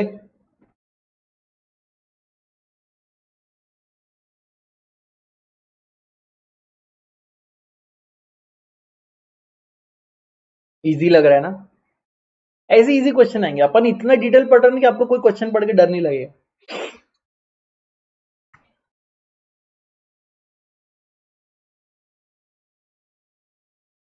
क्या होता है, लिखो प्लीज, कमेंट में लिखो खटाखट, मैं बैठा है उधर आंसर करने, जल्दी आंसर पाने के लिए कमेंट करो। सी वॉइडेबल, कहाँ गया मेरा पेन, ही नहीं दिख रहा है मेरे को तो। नेक्स्ट, बोलो भाई लोग बोलो, कमान कमान इंडिया दिखा दो, मजा आ गया।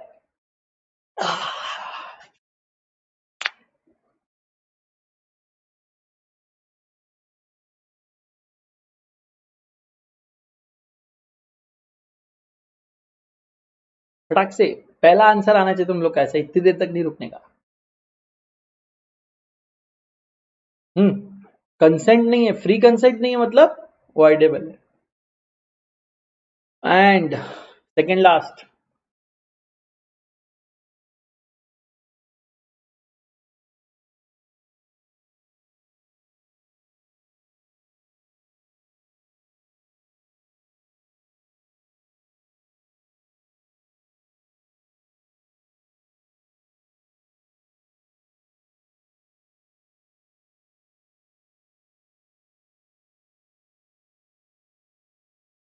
Yes, void. कोलैटरल एग्रीमेंट हमने डिसाइड किया, मर्डर वाले केस में कोलैटरल एग्रीमेंट इलीगल के केस में सब वॉइड हो जाता है। लास्ट ध्यान से देखो अभी वाला,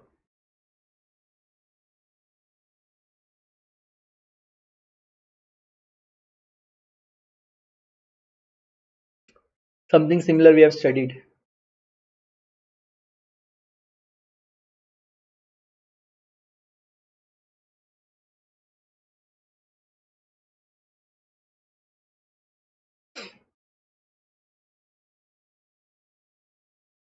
यस, यही है वो, वाइड। बस राइट अ बुक की जगह पेंट अ पोर्ट्रेट हो गया, ठीक है। तो थैंक्स अ लॉट, आप लोगों ने ईमानदारी से इतने सारे मेरे लेक्चर्स देखे। और अगर आपको कोई भी कमेंट करना है तो मैं आपके लिए बैठा हूं भाई लोग, सिर्फ बिंदास कमेंट करो। अगर आपको पसंद आ रहा है तो thumbs up, like, share, subscribe, अपने सारे दोस्तों को भी बुलाओ और मेरे को बताओ यार, मतलब तुम मेरे को नहीं बताओगे, तुम मतलब लाइफ में अपनी इतनी बड़ी खुशी मेरे से शेयर नहीं करोगे, तो मेरे से भी अपनी खुशी शेयर करो। आपकी खुशी में मेरी खुशी है, मैं और ज्यादा खुश हो जाता हूँ, और मैं जितना खुश होता हूँ मैं उतना खुश पढ़ाता हूँ, तो तुमको भी मजा आएगा, मतलब समझ रहे हो, मल्टीप्लायर इफेक्ट है इसका। और लाइक शेयर सब्सक्राइब के साथ साथ मैं आपको एक और बार बता दूं, अगर आप लोग प्लस सब्सक्रिप्शन लेने की कोशिश कर रहे हो, सोच रहे हो, please use C Adarsh referral code, you will get 10% discount, और ये बहुत मजा आएगा, and you will get to see all my video. हो सकता है सारे वीडियोस तो यूट्यूब पे नहीं आएंगे, तो आप बाकी वीडियोस भी उसमें देख सकते हो। तो प्लस सब्सक्रिप्शन लो और मजे ले लो लाइफ के, सीए आदर्श ही आपको यूज करना है। Thanks a lot for a wonderful time. God bless you all. See you in our next video.